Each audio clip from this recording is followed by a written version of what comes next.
Assalamualaikum warahmatullahi wabarakatuh. Baiklah, berjumpa lagi dengan saya Purwanto, tentunya dengan keadaan sehat tanpa ada kekurangan. Pada kesempatan ini, saya akan mempresentasikan tugas UAS mata kuliah Estetika Humanisme. Saya akan mengangkat sebuah topik yang masih hangat, yaitu industri 4.0 dan society 5.0. Dan untuk lebih jelasnya, mari kita saksikan slide berikutnya.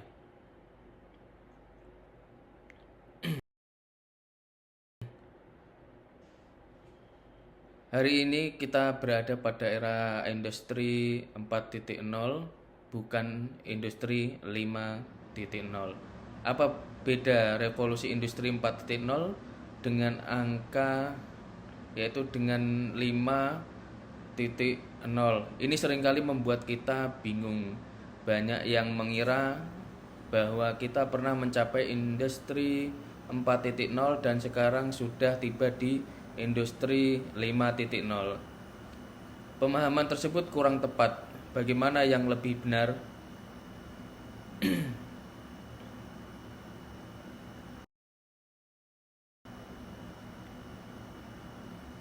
Mari kita mulai dengan perkembangan industri ini. Ada perkembangan industri yang besar yang pernah terjadi dalam kehidupan manusia, yang mereka beri istilah industri 1.0, 2.0, 3.0, serta 4.0. 1.0 ditandai dengan atau berasosiasi dengan mulai ditemukannya mesin uang, sehingga dengan adanya mesin uap tersebut itu digunakan secara massal di mana-mana untuk berbagai hal, untuk mesin-mesin di pabrik, tetapi dan sebagainya, sehingga dikatakan ini sebagai industri 1.0. Karena betul-betul mengubah industri yang kedua. Kurang lebih 100 tahun kemudian, pada tahun 1800 itu ditandai dengan ditemukannya listrik yang dapat didistribusikan sampai ke tempat yang luas, ke rumah-rumah, ke tempat-tempat bekerja, dan sebagainya. Ini melahirkan revolusi baru.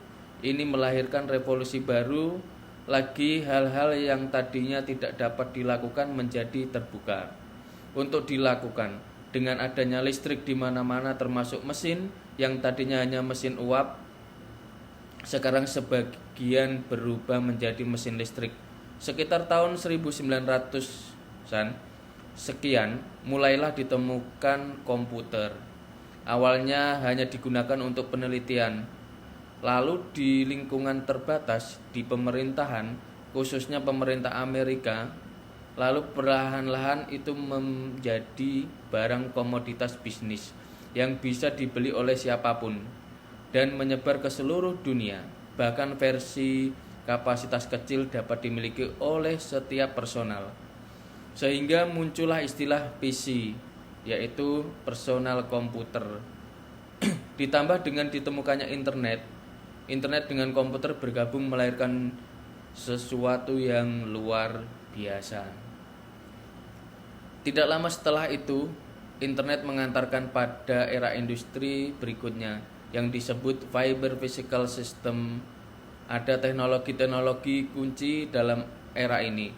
Yang dikatakan paling strategis adalah kecerdasan buatan. Hal-hal yang tadinya hanya dapat dilakukan manusia dengan AI dapat dilakukan oleh sistem berbasis industri baru yang kita alami hari ini. Jadi kalau kita bicara industri, kita berada di era industri 4.0, bukan 5.0. Lalu apa? Lalu apa yang disebut society 5.0?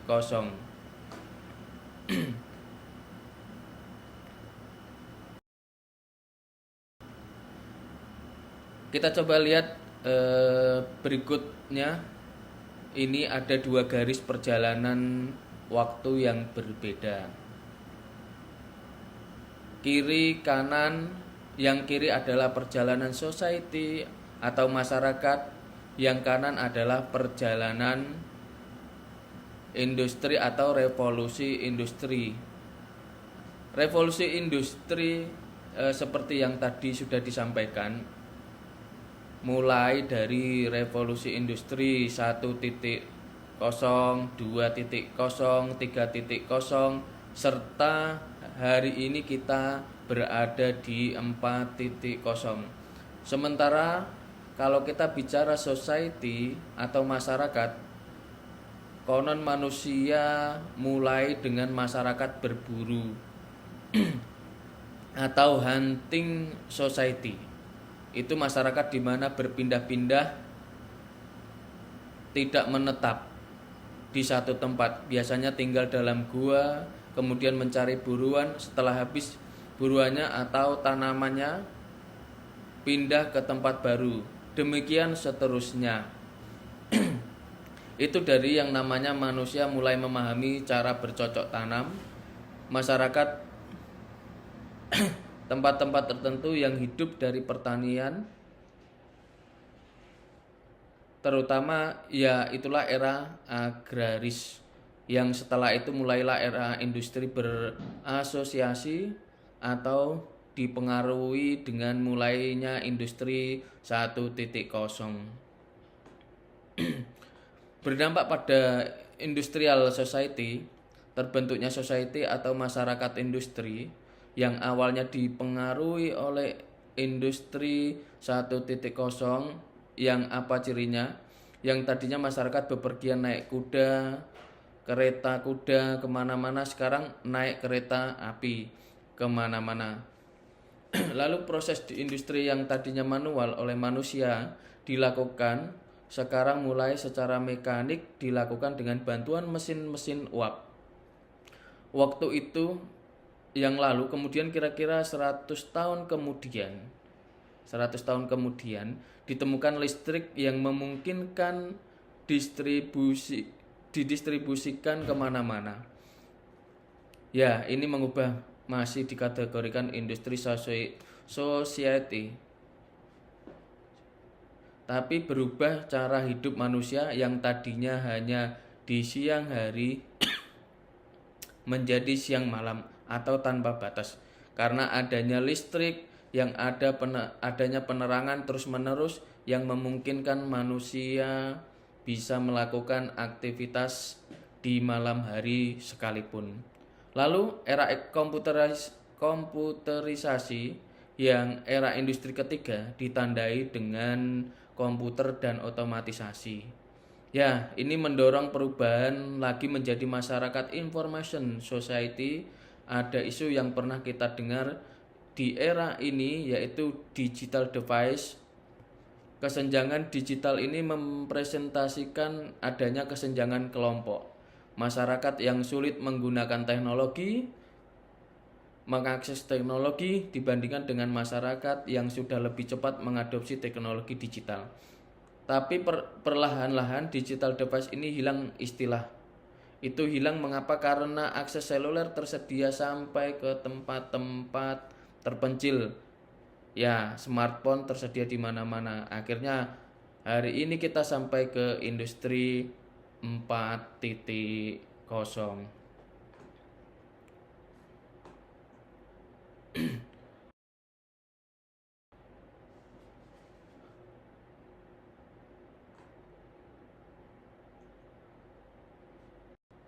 Seperti yang telah saya sampaikan di depan tadi, ini ada industri 1.0. Industri 1.0 ini dimulai pada abad ke-18 oleh James Watt, di mana pertama kalinya ditemukan mesin uap. Mesin uap tersebut digunakan untuk meningkatkan produktivitas masyarakat.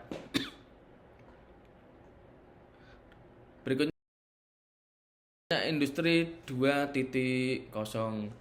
Nah, terjadi pada akhir abad ke-19.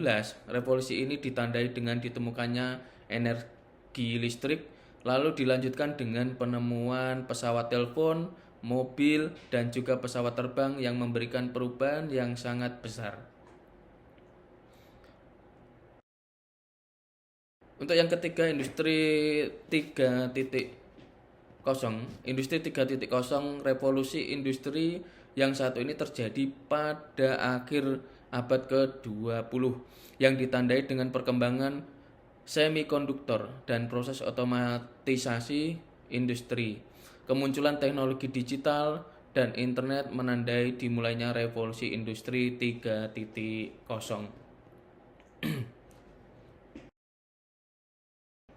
Untuk yang keempat, industri 4.0. Industri ini dimulai pada abad ke-21 dan ditandai dengan pemanfaatan Internet of Things (IoT) sehingga memungkinkannya interaksi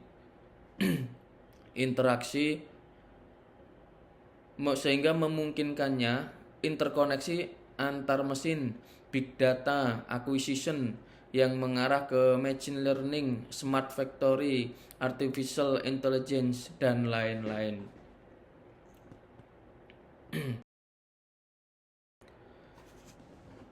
Industri 4.0 yang membawa dampak pada perubahan dari information society menuju super smartphone. Super smartphone society inilah yang dengan kata lain disebut sebagai society 5.0.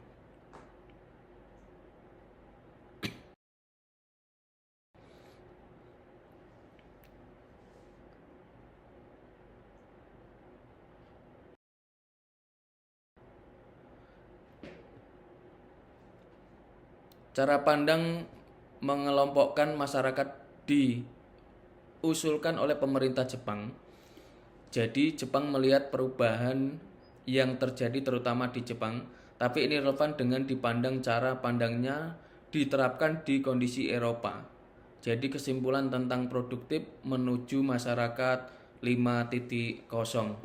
Menurut Yuko Harayama, Society 5.0 adalah masyarakat informasi yang dibangun di atas Society 4.0 yang bertujuan untuk mewujudkan masyarakat makmur yang berpusat pada manusia.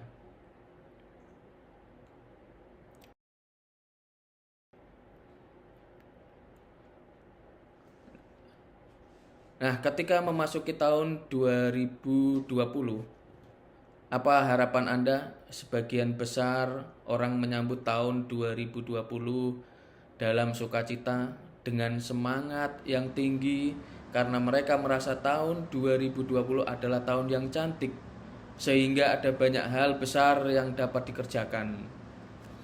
Tetapi apa yang terjadi ketika tahun 2020 baru berjalan beberapa bulan, datanglah virus corona yang melanda dunia, dimulai dari Wuhan akhirnya sampai berbagai kota di dunia termasuk Indonesia.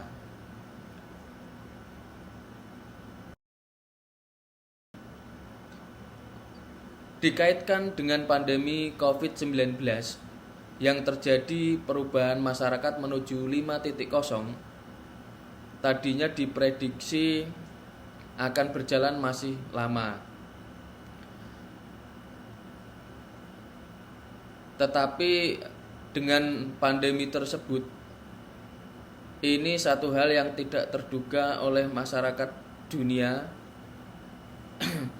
membuat kita didorong mempercepat diri sampai ke era 5.0 lebih awal lebih awal dari prediksi.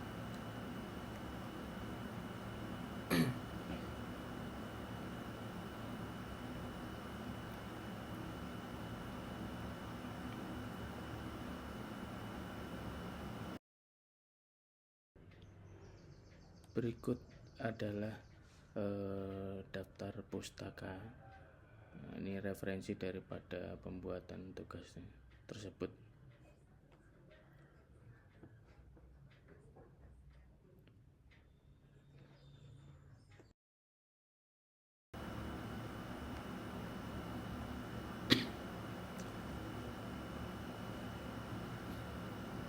Demikian penjelasan daripada Industri 4.0 dan Society 5.0.